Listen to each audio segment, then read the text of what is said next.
Lecture 17 heading है वित्तीय बाजार के प्रकार। फाइनेंशियल एक्सचेंज वित्तीय विनिमय के आधार पर दो भागों में बांटा गया है।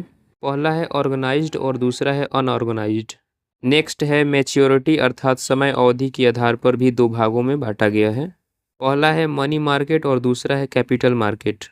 नेक्स्ट है नेचर ऑफ क्लेम अर्थात दावा की प्रकृति के आधार पर भी दो भागों में बांटा गया है। पहला है इक्विटी मार्केट और दूसरा है लोन मार्केट अर्थात ऋण बाजार।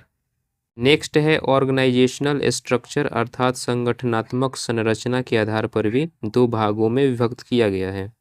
पहला है एक्सचेंज ट्रेडेड और दूसरा है ओवर द काउंटर। नेक्स्ट है बेसिस ऑफ सेटलमेंट अर्थात निपटाने के आधार पर दो भागों में बांटा गया है। पहला है स्पॉट मार्केट अर्थात हाजिर बाजार, दूसरा है फ्यूचर मार्केट अर्थात वायदा बाजार। नेक्स्ट हेडिंग है वित्तीय बाजार। इसको दो भागों में बांटा गया है, एक तरफ संगठित है और दूसरा तरफ गैर संगठित वित्तीय बाजार है। संगठित में पहला पॉइंट है, इसके अंतर्गत मुद्रा के लेन देन हेतु सरकार के नियमों का अनुपालन होता है। गैर संगठित में पहला पॉइंट, इसमें लेन देन हेतु सरकार के नियमों का अनुपालन नहीं होता है।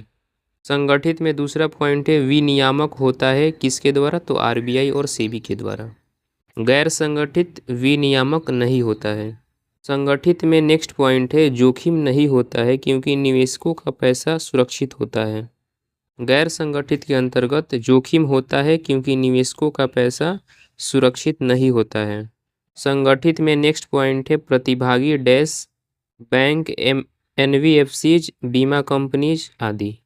गैर संगठित में नेक्स्ट पॉइंट है प्रतिभागी डैश दोस्त, रिश्तेदार, पड़ोसी, साहूकार, मनी लेंडर्स आदि।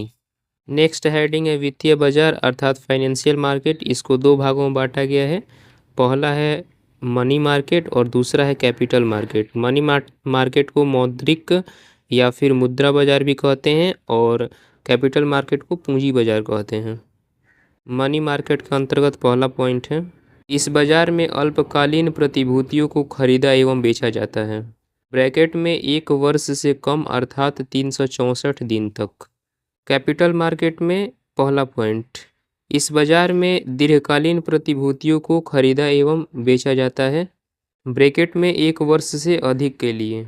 मनी मार्केट में नेक्स्ट है, इसका विनियमन आरबीआई के द्वारा होता है और कैपिटल मार्केट में है, इसका विनियमन सेबी के द्वारा होता है।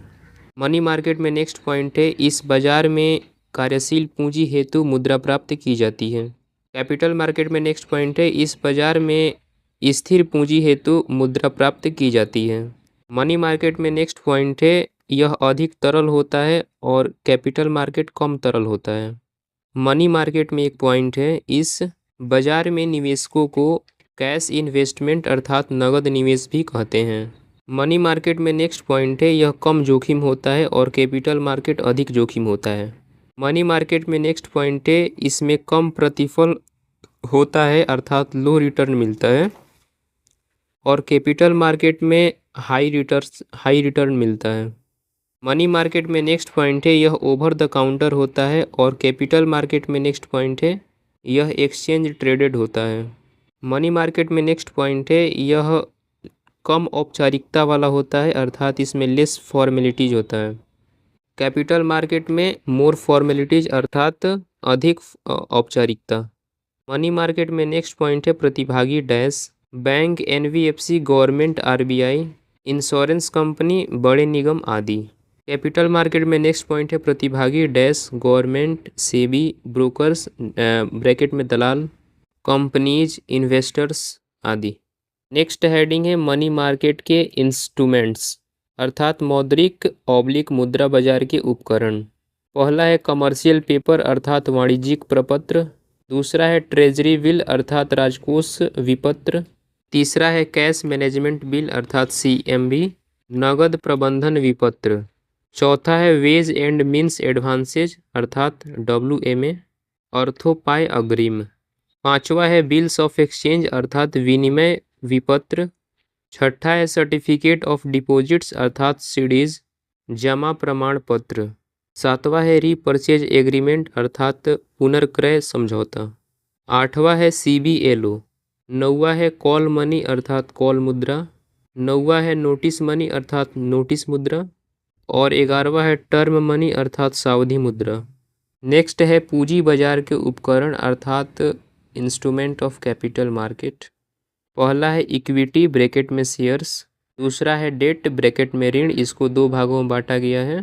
पहला है डिवेंचर्स अर्थात ऋण पत्र और दूसरा है बॉन्ड्स। तीसरा है डेरिवेटिव्स अर्थात व्युत्पन्न और चौथा है म्यूचुअल फंड्स।